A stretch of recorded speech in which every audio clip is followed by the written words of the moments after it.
J.A. Aurora Legends, Golden Hearts. Number 2, Side by Side. Written and narrated by T.S. ProArt. Void stirred, the weight of morning settling on him like a warm blanket. He shifted, his senses swimming back to awareness, the residue of the restless night clinging to him. To his left, the familiar warmth of Jida radiated, her vibrant orange eyes, usually beacons of unwavering energy, now sealed with exhaustion. Baby Jay, nestled securely in the crook of her arm, stirred in his sleep, oblivious to the turmoil that had gripped his father just hours before. Void felt a pang of guilt, a familiar ache that seemed to nestle deep within the now golden-blue chamber of his heart. His gaze drifted to the foot of his bed. A peculiar sight greeted him. Pofnu. She was slumped upright against the wall, fast asleep. Her youthful face, usually alight with mischief, was relaxed in slumber. Void rubbed his eyes, the image seared into his mind's eye, refusing to fade. The shadow, the monster, whatever it was, that had clawed its way out from the depths of his subconscious, igniting a panic that threatened to consume him. He remembered snippets, gasping for air, Jida's calming voice, Pofnu's worried presence. He also recalled the other sparks, the new sparks, waiting patiently just outside the city limits, nestled within the woods. They were his responsibility now, looking up to him for guidance, for leadership, a weight he wasn't ready to bear. Silently, he departed himself from the bed, careful not to disturb his sleeping family. He shuffled tiredly towards the bathroom, the cool tiles a welcoming contrast to the lingering heat of the nightmares.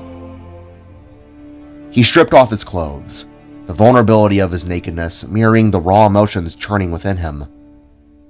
He stepped into the shower, twisted the faucet, adjusting the water to a nearly unbearable cold. Stepping under the shower head, he gasped as the icy downpour assaulted him, each drop a tiny hammer blow against his skin.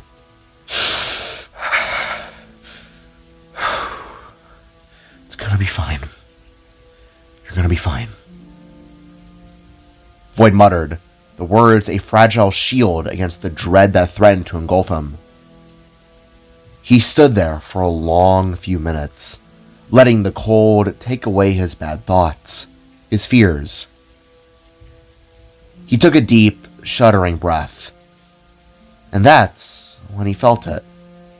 Warmth blooming behind him. Arms, strong and familiar, wrapped around his waist. Jida. Her hair was now tucked securely beneath a water cap to protect her fiery locks. She had decided to join the spark, and was very damp against his back. Void turned his head, meeting her orange eyes, their intensity a palpable force in the small space. Hey, she greeted softly, her voice a low, comforting rumble. Oh, hey, Void replied, his voice barely a whisper, feeling awkward and looking like a drenched beach ball. You doing alright? Jida asked, her hand reaching up to adjust the shower pipe, infusing the icy water with a subtle, warming glow that heated up. I guess. Is Jay alone on the bed, or did Pofnu take him? Void mumbled wearily, pushing aside the claws of lingering fear. Taking a bar of soap, he began to clean off his wife, a gentle act of care that spoke volumes for the angel. Yeah, she's up to and getting him breakfast as we speak. She's quite the little caregiver when needed. Jida chuckled softly. Then her tone turned serious.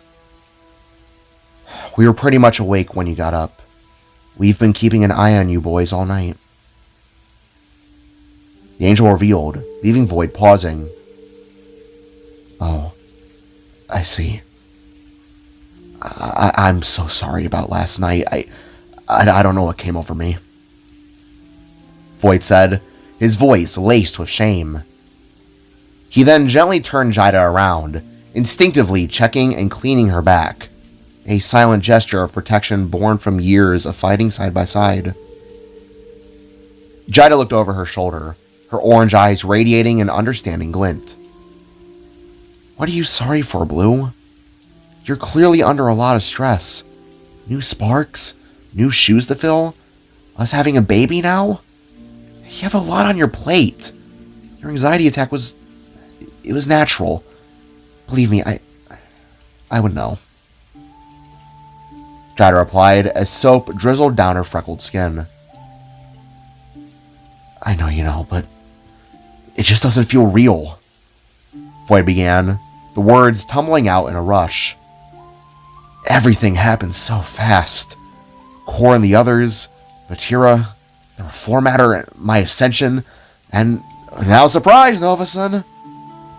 He threw his hands up, the water cascading off his metal skin.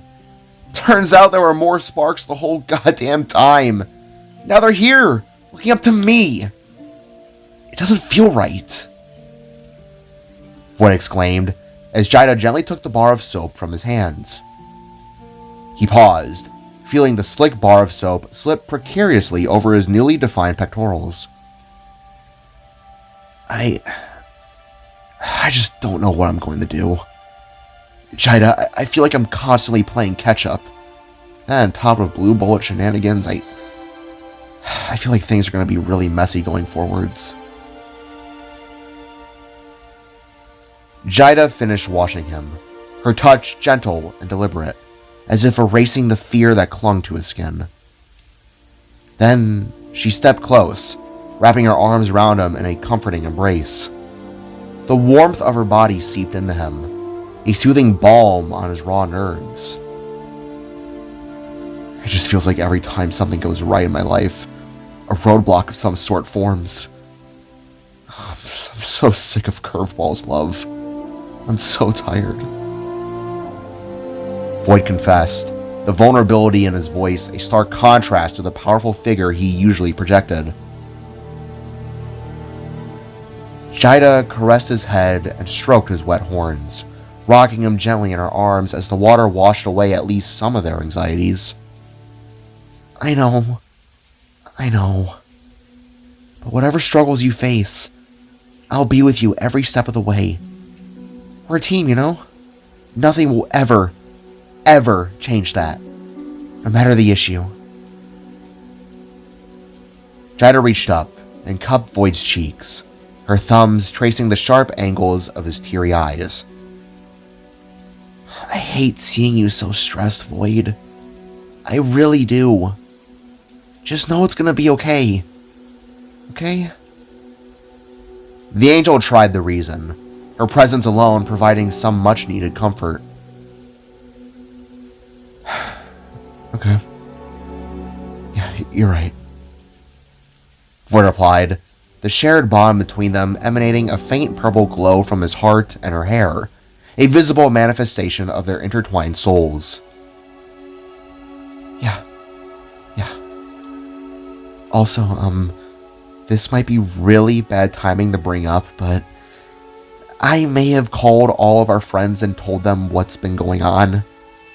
And I think Winona, Jida began, a nervous glint in her eye, as the insistent sound of a car horn blared from outside the workshop, really wants to see them.